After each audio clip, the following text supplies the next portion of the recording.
What I ought to do is make a damn YouTube. That way when people try this shit on their own, they don't bring it. They can get a little further along than they should be. Now, this doesn't really show because it's too fucking bright. All of that sucks in all that fucking paint. So you can't paint over that dryness that's right there. Right there. It just absorbs any amount of paint that you try and put on there. Now this dude just tried to fix these little scratches, which if he'd have just brought it to me from the start, could have easily DA'd it down with regular DA paper and then primed it outward, blocked it smooth, and it would have been good to go. Instead, tried to use an epoxy primer and then a lacquer primer, and he masked it off from here to here, which created a body line right here and right here, a paint line, which I've been sanding on for probably 15 minutes just to bevel it back down. It actually adds more work than if you would have just said, let's DA it down, prime it, block it. It'd have been good to go. Anyway, lessons learned. Just cost more money. Part 2. So bright I can't really tell if it's videoing. As you can see, this blemish is where it's sucked in the paint. And if you look closely, there's more of it right there. And that's what happens when you try and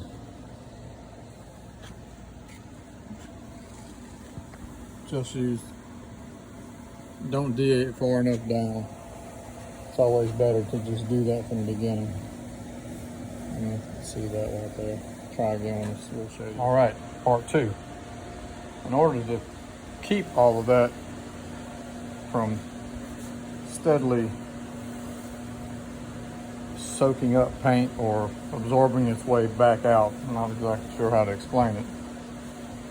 What I recommend you do, and as you can tell, all of that bead and little bubbles all came out of that base primer. You can see the body line still in it. As I started shot a little bit of paint on it, and I start sanding it back down in order for it to fill in the primer that's underneath it. And what I'm gonna do after this, after I've knocked down just the surface, is I'm gonna go back and I'm just gonna clear it. I'm gonna clear it just like if I was gonna paint it, and it's gonna seal itself in there. That clear, if you use a polyurethane, will act as a sealer, or it'll penetrate far enough where you're gonna come back and sand it down once again. I guess that'll be part 3, but we'll see how it goes. Doesn't always work, but hey, you know, the only other alternative was to probably 80 grit this shit all the way back down to where it was originally and just start over from Jump Street. Only I don't feel like having that much dust and bullshit in my shop, so we're gonna try this first. This is the other side. This is an example of, so if you can see it, how it just absorbs the paint where it was. You can see it. No matter how much paint you put on there, it will not quit doing that. And you can't clear over it. It will just suck it in and show. It'll show that those feather lines. So we're going to block this down a little bit and get ready to shoot some. All right, part 3. See where the, can't really tell, but see where it sucked that paint in. I've shot clear over the whole painted part of that fender. I'm going to let it dry and then block it all back down. It should seal itself. All these little blemish parts where it's sucked in the paint should suck in the clear, and then it should block itself, or block it, be able to block it down. Just to reference the back. I don't know if you can see that body line. Further back maybe. I don't know. Go back and look at this video. But anyway. Yep. More work. Okay. Picking up where we left off. All of this bubbles you can see that came out even through the clear. It worked its way out from the original primer. I'm gonna block all that down and block all this down. Not sure if you can see that primer line right there. Get all this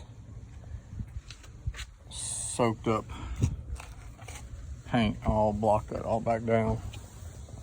Same with the other side. This one's not so bad. Just got a little bit right there. See it clearly on this side as well. Terrible. Anyway, continue. Kind of like I thought, this dryness is not going to go away, so I'm going to end up having to sand it all the way back down to the original. These little spots are going to keep on coming through, so it doesn't really matter. I'm going to have to take this all the way back down to start from the beginning. It all should look like that. Nice and feathered. Fuck. This should never been like that. That's the root of the problem. Oh well. Okay, part 5 or whatever part we're on now.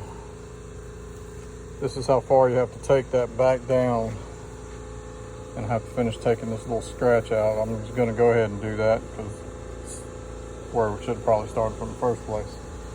I'm gonna have to do both sides like this and then come back and wet sand it again. Get some of these little heavy scratches out of there. Just knocked it down with 80 grit. Said fuck it, go ahead and remove all of that epoxy and other primer. Anyway, yeah, square one. $1,000 down. What's so bad is a little scratch, or a little, I guess this is where the fender flare was rubbed the paint off. This little bit, if we'd have taken it from the very beginning, would have been easy to repair. Now, with it being sanded so far and having to remove so much paint and primer, I'm gonna end up having to paint the door.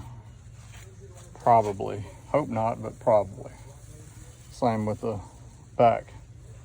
So for a little bitty scratch, you end up painting the whole fucking side of the truck.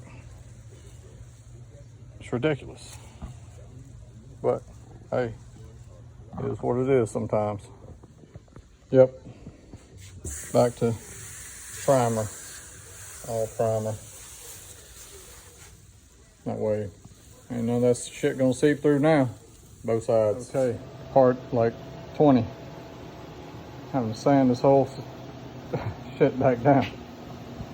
And yeah, trying to get all that little shit that was inside there sanded out. Anyway.